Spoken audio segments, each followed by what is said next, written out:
The first thing that struck me about this edition of SmackDown was the opening video package in which they showed what happened to Cody Rhodes on Raw when he went up against Randy Orton and lost his job, etc. It's kind of got me thinking. I want to get your thoughts on this. Do you think that when Cody Rhodes returns, WWE are going to do something big with him? I just want to get your thoughts on this down in the comment section below. I know that he's taking a break because of his wedding, etc. And that was a way of writing him off TV. But this fire angle they've done with Cody Rhodes, could this be what Cody Rhodes needs to be some kind of babyface star in the WWE? Please let me know your thoughts down in the comment section below. I'd love it if WWE could do something with my boy. Yeah, I don't mention it very often, but he is still my boy. So Triple H's open forum. This was an interesting way to start SmackDown. You know, generally when you see Triple H on TV, he's got everyone on the roster now on the ramp, and it all seems to be kind of about him really and the WWE. But this new character that WWE have given Triple H, this kind of corporate guy on TV, I'm really liking this character. I really am. I think it's a really nice way, and they did it very well in this segment at the beginning, in my opinion. They're kind of combining his storyline character and his real character in, you know, making real business decisions and everything, and they're incorporating that into the storyline. I think this is really good. Because a lot of the fans are for Daniel Bryan, and a lot of the fans maybe don't understand the business of the industry like a guy like maybe Triple H would, or a guy behind the scenes. So this is a perfect character for me. When I saw this interview that he did with WWE.com where he was talking about business, and as a business nerd myself, I thought it was fantastic. I'm really liking this new Triple H character right now. It is brilliant. When he was talking about being friends with Cody Rhodes' dad, but having to make the tough business decision that is a burden on his part in this segment, it was good stuff in my opinion. As for the open forum, when you had guys like Damien Sandow, pretty much kissing Triple H's ass, 3MB talking about Big Show, I was just like, I don't think this segment achieved everything what it had to achieve. I mean, even when people like RVD came on the mic and said, there's just not a good vibe here, dude. You can't just like, really? That's what you're going to say, RVD? Come on. I thought Triple H's role in this segment was really good. I mean, I even kind of found the little comebacks and the little burials kind of funny with Triple H. He's kind of smart with burials. We all know that. But also from this segment, while I didn't feel it accomplished everything it needed to, it gave us 4 matches for the evening.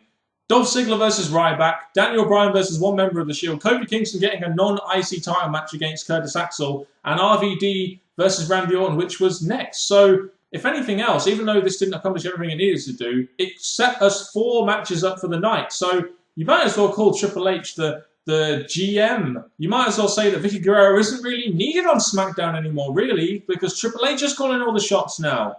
I find it very interesting that for the last 2 weeks on SmackDown, Randy Orton's match is generally after the opener, and Daniel Bryan is in the main event. I do find that quite interesting how SmackDown are doing this. I do wonder why they're doing that. Randy Orton is the WWE champion, but it's nice that Daniel Bryan is being featured in main events quite regularly. And to be honest with you, it seems to be paying off, because from what I've read on the internet, apparently Daniel Bryan's gauntlet match with the Shield drew over 1 million viewers. That's damn good. And you know what? It's got to a point with me where, I did criticize Daniel Bryan for not being a draw, but, I guess this kind of shows that Daniel Bryan is a draw. He gained over 1 million, at 1.1 million viewers in the main event segment for a 3.7 overrun rating.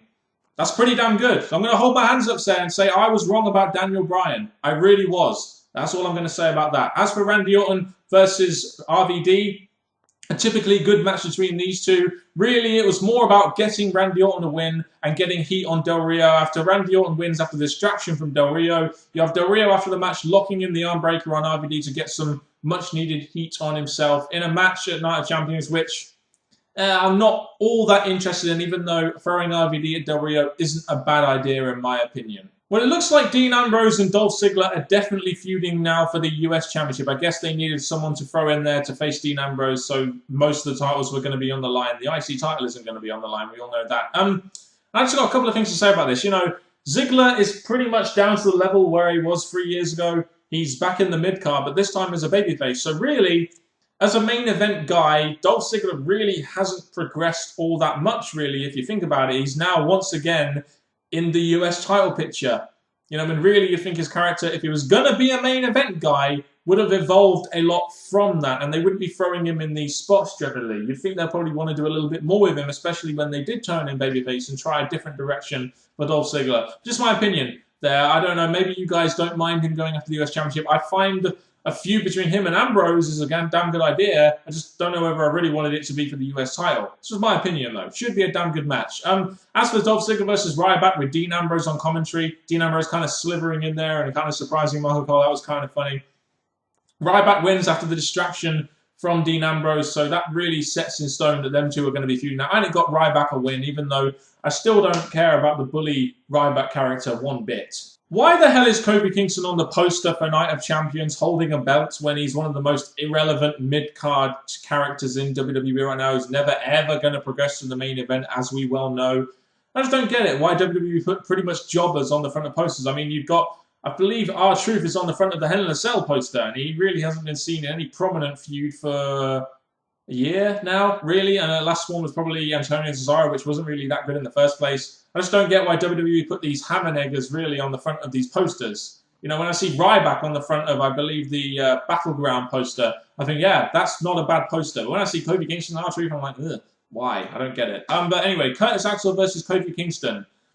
Anyone else find it interesting that the fans were pretty much cheering for Curtis Axel over Kofi Kingston?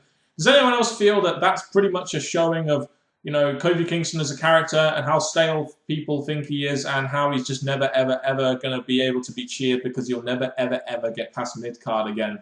Not a bad match between these two. I'm not complaining about the wrestling. It's just, I'm not sure why Kofi Kingston got the win here, especially when you're going to have a match where CM Punk needs to beat Curtis Axel to get to Paul Heyman. So you'd think that WWE would want Curtis Axel to look as strong as possible, so it looked like the babyface has little of a chance to get to Paul Heyman. So when he eventually does get to Paul Heyman, which he will do in Night of Champions, it will feel like it was more a battle to get there rather than just an easy, let's get rid of them, then let's get to Heyman. I'm just saying. They had this little segment with the Wyatt family talking about, where's Kane? Where's Kane? You know, I felt that was kind of good. And it does make me wonder, when Kane comes back, what are they going to do with him? Are they going to have a Hell in a Cell match between him and Bray Wyatt at the Hell in a Cell pay-per-view? Might he join the Wyatt family? Could that be a good idea?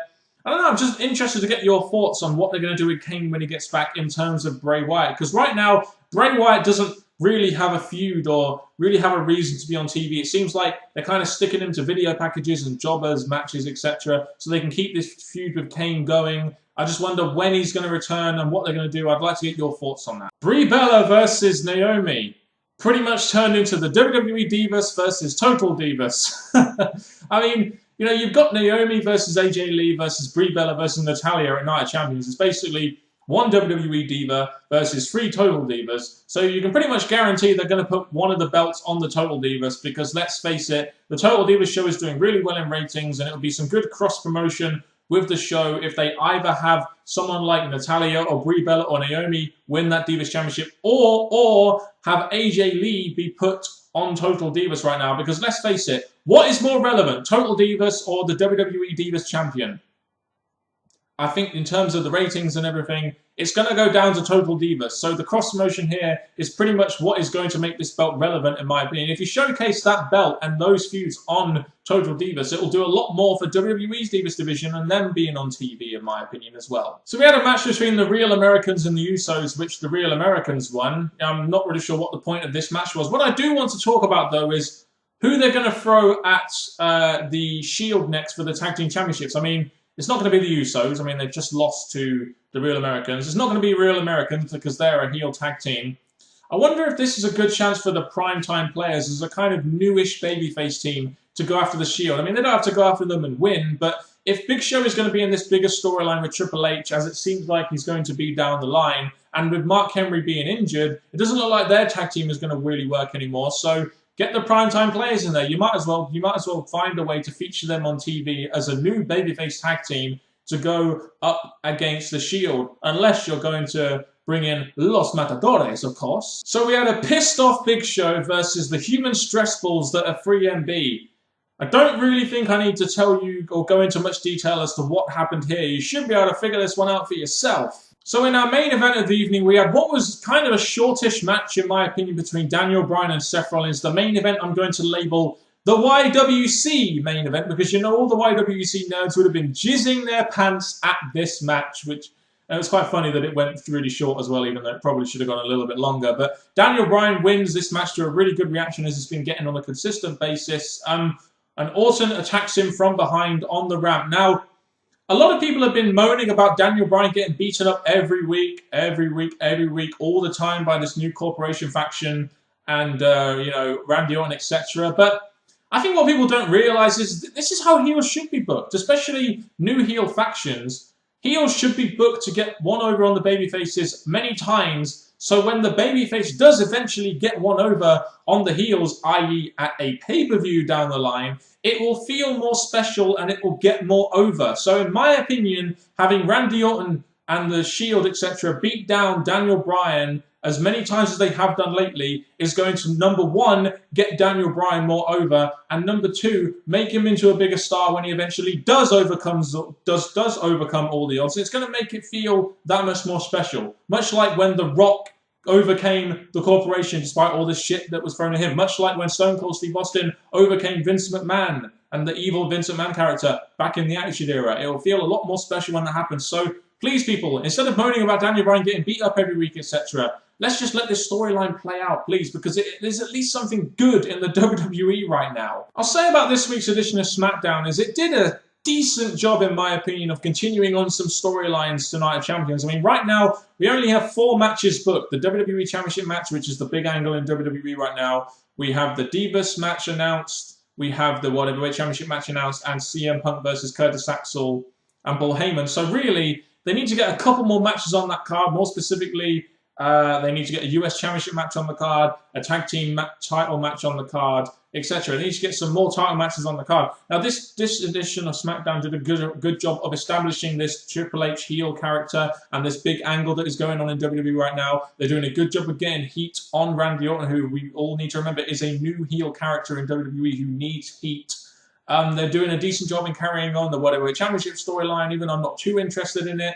The Ziggler and Ambrose storyline, which in my opinion is a bit of a downgrade for Dolph Ziggler, but there you go. So not a bad edition of SmackDown in terms of storyline development, which really I think these SmackDown shows need a little bit more of, because mostly it's about wrestling and not too much about storytelling.